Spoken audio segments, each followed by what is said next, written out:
Hey guys, welcome to Anxiety Struggle is Real. My name is John, and as I start out all my videos, I'm not a doctor, I'm not a nurse, I'm not a therapist, I'm just an average guy that's been wrestling with anxiety for many years, and I've been tapering off of a benzo for 3 years. That would be Clonazepam. I have to apologize for that last video that I did.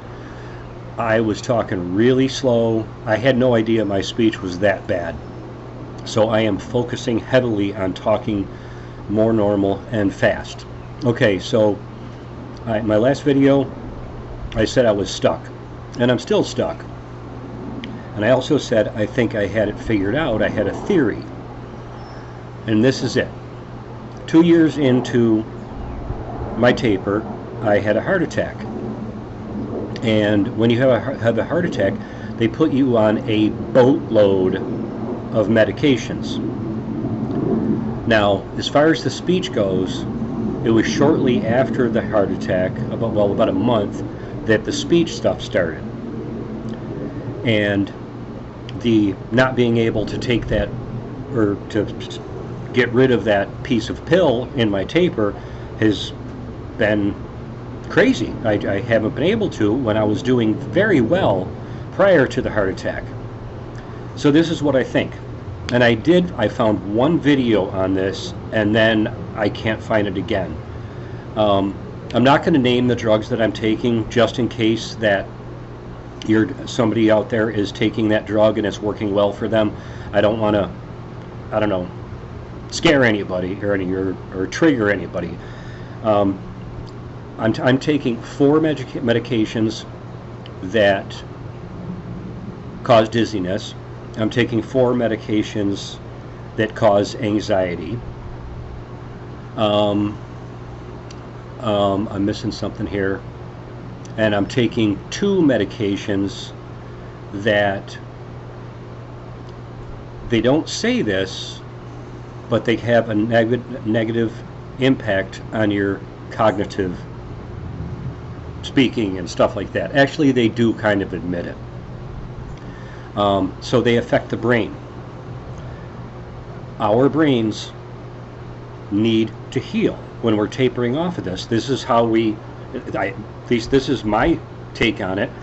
We taper off, our brain heals a little bit.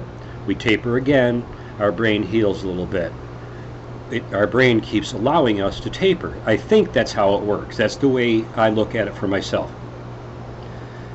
These drugs that I'm taking, which when you look them up and you say such and such a drug in my brain, they claim that they take away inflammation and stuff, and they're helpful to your brain. I think it's a load of crap. There's something called the brain-blood barrier, and these drugs break that barrier, and they have an effect on your brain.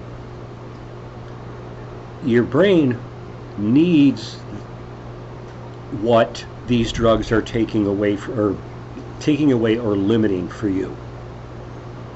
They say somebody that has a brain injury, like if they're in an accident or something like that, if they're on this drug, they should be taken off of this drug for at least 6 months.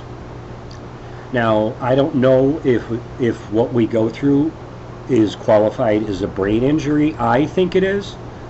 I definitely think it is. That's what's messing with me. I know it's affecting my speech. That was easy to figure out. But it took a lot of thinking, and like I said, I had to dig deep. I found one doctor that did a video on this drug that I'm taking and people with brain injuries. It doesn't specifically say people that are addicted to benzos or dependent on benzos or trying to taper off benzos. It didn't mention them at all. That's just my theory.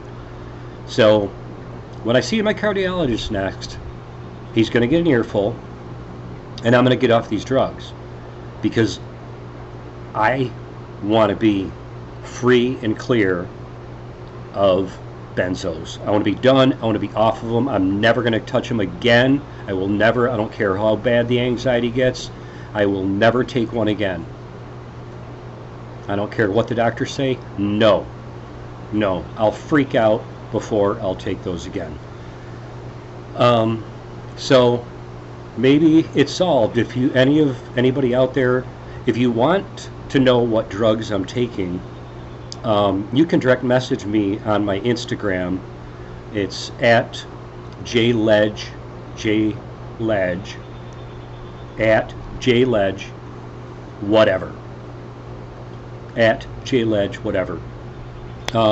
If you haven't subscribed, I'm welcoming you. If you have any input, comments, I'm welcoming those. I get back to as many people as I possibly can. Right now it's pretty much everybody. And I'll see you at the next video.